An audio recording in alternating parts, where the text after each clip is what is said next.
ఓం నమః శివాయ శ్రీమాత్రే నమః. మిత్రులకి శ్రేభిలాషులకి అలాగే నన్ను ఇంతగా ఆదరిస్తున్న యూట్యూబ్ ప్రేక్షకులందరికీ కూడా పేరు పేరు ధన్యవాదాలు. మిత్రులారా, మీ అందరికీ పరాదేవత ఎల్లవెల్లలా మీతో ఉండి మీ మనోవాంఛ నెరవేర్చాలని మనస్ఫూర్తిగా కోరుకుంటున్నాను. ఈరోజు మనం మంగళవారం నాడు 4 మిరియాలతో మీరు ఈ చిన్న ఉపాయం చేయండి. ఈ ఉపాయం చేయడం వల్ల మీ సమస్యలన్నీ తొలగిపోతాయి. ఆశ్చర్యంగా అనిపించవచ్చు. మేము కష్టపడుతున్నాం గురువుగారు, కష్టాలు ఇబ్బందులు మాకు నానా అవస్థలు పడుతున్నామనేవారు తప్పకుండా ప్రతి మంగళవారం ఈ ఉపాయాన్ని చేయండి. మీకు ఆర్థిక సమస్యలు ఉంటే వాటి నుంచి బయటపడతారు. అలాగే అప్పులు తీరే మార్గాలు తెలుస్తాయి. కుటుంబ సభ్యుల మధ్య గొడవలు సమస్యలు తగ్గి అన్యోన్యత పెరుగుతుంది. అంటే పిల్లలతోనూ భర్తతోనూ భార్యతోనూ అత్తమామలతోనూ కుటుంబంలో ఉన్నవారందరితో కూడా ఏదో ఒక పంచాయతీ ఉంటే అలాంటి సమస్యల నుంచి కూడా బయటపడతారు. మన ఇంట్లో వంటగదిలో ఉండే ఒక పదార్థానికి ఆ శక్తి ఉంది. అలాగే చాలామందికి వివాహం కావడం లేదు, కుజదోషాలు ఉన్నాయండి, మాకు ఏదైనా మార్గం చెప్పండి అంటున్నారు. ఈ ఉపాయం చేయడం వల్ల మీ జాతకంలో కుజదోషం ఉన్నా వాటి నుండి కూడా బయటపడతారు. మీ జాతకంలో కుజగ్రహం బలపడుతుంది. మీరు ఏ పని చేసినా ధైర్యంగా చేయగలుగుతారు. మేము చాలామంది అంటుంటారు, గురువుగారు మేము ఏం చేద్దామన్న ధైర్యం సరిపోవట్లేదు. అలా అనిపించేవారు కూడా ఈ ఉపాయం చేయండి. ఖచ్చితంగా మీకు ధైర్యం పెరుగుతుంది. అలాగే మీరు చేస్తున్న పనుల్లో ఆటంకాలు లేకుండా పూర్తవుతాయి. అలాగే మీకు ధనలాభం కలుగుతుంది. ఈ ఉపాయం చేయడం వల్ల మిమ్మల్ని వెంటాడుతున్న దౌర్భాగ్యం తొలగిపోతుంది. అదృష్టం వరుస్తుంది. మీ జీవితంలో అనేక అద్భుతమైన మార్పులు చూస్తారు. ఆశ్చర్యంగా అనిపించవచ్చు, కానీ నేను చెప్పే విధానం జాగ్రత్తగా వినండి, స్కిప్ చేయకుండా చూడండి. ఆ విధంగా ప్రయత్నించండి. మీరు ప్రయత్నం ప్రతి మంగళవారం చేస్తే ఖచ్చితమైన ఫలితాలు ఖచ్చితంగా వస్తాయి. నమ్మి విశ్వాసంతో ప్రయత్నించండి. నమ్మకం లేని వారు పొరపాటున ప్రయత్నించవద్దు. అలాగే చాలామంది అడుగుతున్నారు, గురువుగారు మాకు ఆ సమస్య ఈ సమస్య అని. ఎన్నో సమస్యల మీద వీడియోలు చేశాను. ఛానల్లో ఉన్న ప్లేలిస్ట్లోకి వెళ్ళండి లేదా వీడియోస్లోకి వెళ్ళండి. మీరు ఆ పదార్థము ఆ సమయము మీరు చేయగలిగితే ప్రయత్నించండి. అర్థం కాలేదనుకోండి, వీడియో చూసారు అర్థం కాలేదనుకోండి, చేయటం మానేయండి. ఎందుకంటే చాలామంది సగం సగం చూడటం తర్వాత కామెంట్ చేయడం, ఏదో తెలుసుకుందాం, తప్పు వాళ్ళది కూడా కాదు, వారి మానసిక స్థితి అలా ఉంటుంది కాబట్టి అలా చేస్తూనే ఉంటారు. మీరు పూర్తిగా చూశారనుకోండి, అసలు మీకు అవకాశమే ఉండదు. అంటే కామెంట్ చేయాలన్న ఆలోచన కూడా రాదు. అంత క్లియర్గా అర్థమవుతుంది. ఒకవేళ అర్థం కాలేదు, నేను చెప్పే తెలుగు అర్థం కాలేదనుకోండి, మీరు పొరపాటు ప్రయత్నించమాకండి. అర్థమైన దాన్నే ప్రయత్నించండి. అలాగే ఈ ఉపాయాన్ని ఆడవారిని మగవారికి చేయవచ్చు. ఆడవారు నెలసరి సమయంలో చేయకూడదు. అలాగే మైలు ఉందనుకోండి, చాలామంది మైలు అంటే కన్ఫ్యూజ్ అవుతూ ఉంటారు.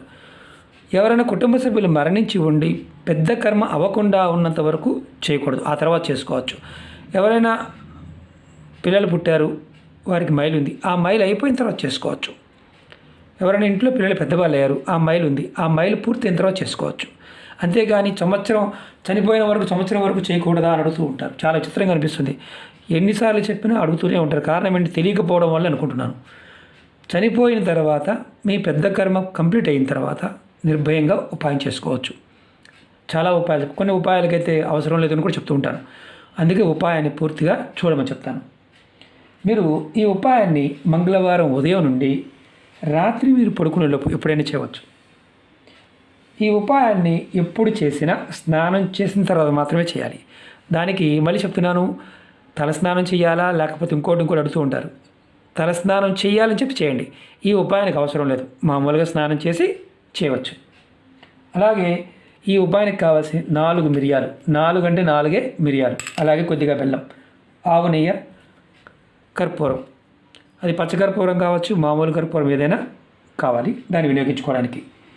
ఇది మంగళవారం నాడు మీరు స్నానం చేసిన తర్వాత మీ పూజా గదిలో ఈ ఉపాయం చేయాలి. మీరు ఎక్కడైతే పూజ చేస్తారో అక్కడ చేయండి. మీ ఇష్టదైవం ముందు దీపాన్ని వెలిగించండి. మీరు రెగ్యులర్గా వెలిగిస్తారు కదా, ఆ దీపం కూడా ఆవు నెయ్యితో కానీ నువ్వుల నూనెతో కానీ కొబ్బరి నూనెతో వెలిగించండి. మిగతా నూనెలు కాకుండా ఈ మూడిట్లో ఏదో ఒక నూనెతో, అంటే ఆవు నెయ్యి కానీ కొబ్బరి నూనె కానీ నువ్వుల నూనె, వీటిలో వెలిగించండి. తర్వాత మీరు 4 మిరియాలని తీసుకోండి. అలా కొంచెం బెల్లం ముక్కని 4 మిరియాలు నేను చూపిస్తాను.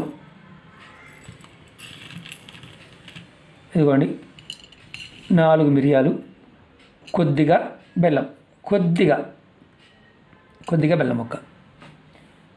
తర్వాత మీరు ఏం చేస్తారంటే తీసుకున్న తర్వాత ఒక ప్లేట్లో పెట్టి ఇలా మీరు మీ ఇష్టదైవం ముందు పెట్టండి, దేవుడి ముందు పెట్టండి. తర్వాత మీ ఇష్టదైవ నామాన్ని మనసులో 2 నిమిషాల సేపు తలుచుకోండి. తర్వాత నామం తలుచుకున్న తర్వాత మీ మనసులో ఉన్న సమస్యలు, ఇబ్బందులు, కోరికలు చెప్పుకోండి. తర్వాత దేవుడి ముందు పెట్టిన ఈ మిరియాలు, బెల్లాన్ని కొంచెం ఆవు నెయ్యి వేయండి. తర్వాత కొద్దిగా ఆవు నెయ్యి వేయండి. ఇలా అదే ప్లేట్లో వేయండి. కొద్దిగా వేయండి. వేసిన తర్వాత మీరు బాగా గుర్తుంచుకోండి, ఈ ప్లేట్లోనైనా పర్వాలేదు, లేదంటే వేరే ఇలా వెలిగించడానికి మనం హారతి ఇచ్చే దాంట్లోనే వెలిగించుకోవచ్చు.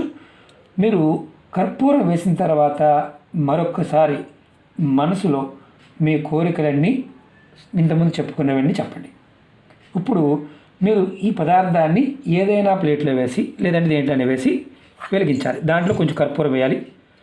మనం ఆవు నెయ్యి కూడా వేసాం, దీంట్లో కొంచెం కర్పూరం వేయండి. మీరు మామూలు కర్పూరాన్ని కూడా వేసుకోవచ్చు, ఇబ్బంది లేదు. నేను పచ్చ కర్పూరం చూపిస్తున్నాను. దీన్ని వెలిగించాలి. ఎక్కడ వెలిగించాలి?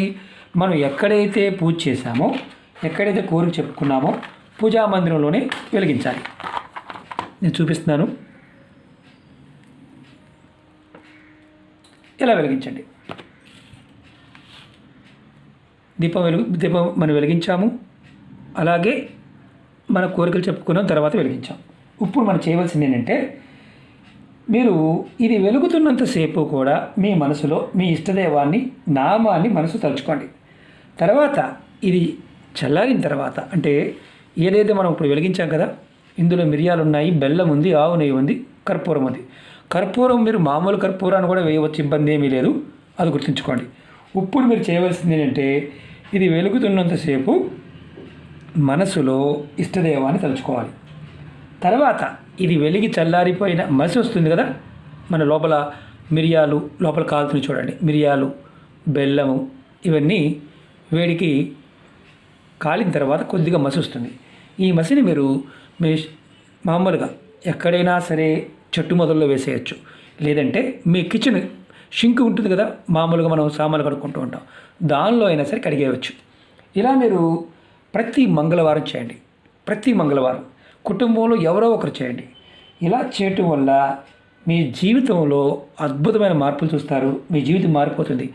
సమస్యలు, ఇబ్బందులు ఇలాంటి వాటి నుండి బయటపడతారు. భార్యాభర్తలు, కుటుంబ సభ్యుల మధ్య అన్యోన్యత పెరుగుతుంది. ప్రేమానురాగాలు పెరుగుతాయి. అదృష్టవంతులు అవుతారు.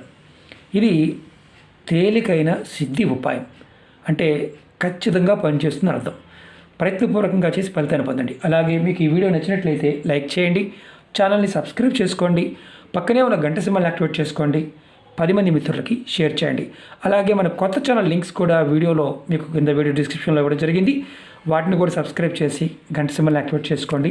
అలాగే ఫేస్బుక్ లింక్ కూడా ఇవ్వడం జరిగింది. మీకు వీడియోలు రానివారు ఎవరైతే నోటిఫికేషన్ రావడం లేదని అడుగుతున్నారో వారందరూ కూడా నేను ఫేస్బుక్లో షేర్ చేస్తూ ఉంటాను. ఎందుకంటే ఒక్కొక్కసారి యూట్యూబ్ నుంచి కూడా నోటిఫికేషన్ రావడం లేదు, దానివల్ల చాలామంది ఇబ్బంది పడుతూ ఉన్నారు. కాబట్టి మీరు ఫేస్బుక్లో కంపల్సరీగా ఫ్రెండ్ రిక్వెస్ట్ పంపించండి. మీకు నేను ప్రతిరోజు చేసిన వీడియోని షేర్ చేస్తూ ఉంటాను. ఓకే మిత్రులారా, చాలామందికి నేను చెప్పే వినపం ఒకటే, మీకు ఇందులో ఏ పదార్థము దొరకలేదు అనుకోండి, అంటే బెల్లం లేదు, ఆవు నెయ్యి లేదు చేయడానికి, చేయమాకండి. ఆవు నెయ్యి కంపల్సరీగా వెయ్యాలి కాబట్టి కంపల్సరీగా ఉండాలి. అలాగే మిరియాలు లేవు మా దగ్గర, లవంగాలే ఉన్నాయండి, లవంగాలతో చేయవచ్చా? చేయకూడదు. ఏ పదార్థం అయితే చెప్తున్నానో ఆ పదార్థంతోనే చేయండి. బెల్లం లేదు, ఇందులో ఏ పదార్థం లేకపోయినా ఉపాయాన్ని చేయవద్దు. అలాగే ఉపాయం చెప్పిన తర్వాత మీకు అర్థం కాలేదు, ఏం చేయాలో కూడా అర్థం కాలేదు, అప్పుడు ఉపాయాన్ని చేయకుండానే ఉండండి. అర్థమైతేనే చేయండి, అర్థం కాకపోతే ప్రయత్నం చేయవద్దు. ఇది నా హంబుల్ రిక్వెస్ట్. అలాగే ఈ ఉపాయం చేస్తూ మిగతా ఉపాయాలు చేయవచ్చు అని అడుగుతూ ఉంటారు. ఈ ఉపాయం చేస్తూ మిగతా ఉపాయాలు చేయవచ్చు. ఏదైనా వీడియోలో మీకు నేను ఈ ఉపాయం చేస్తూ మిగతా ఉపాయాలు చేయవద్దు అంటే మాత్రం చేయవద్దు. అంతేగాని మీరు ఏమి చెప్పలేదు అంటే నిర్భయంగా చేయవచ్చు అని అర్థం. ఓకే మిత్రులారా, ఓం నమ శివాయ, శ్రీమాత్రే నమః.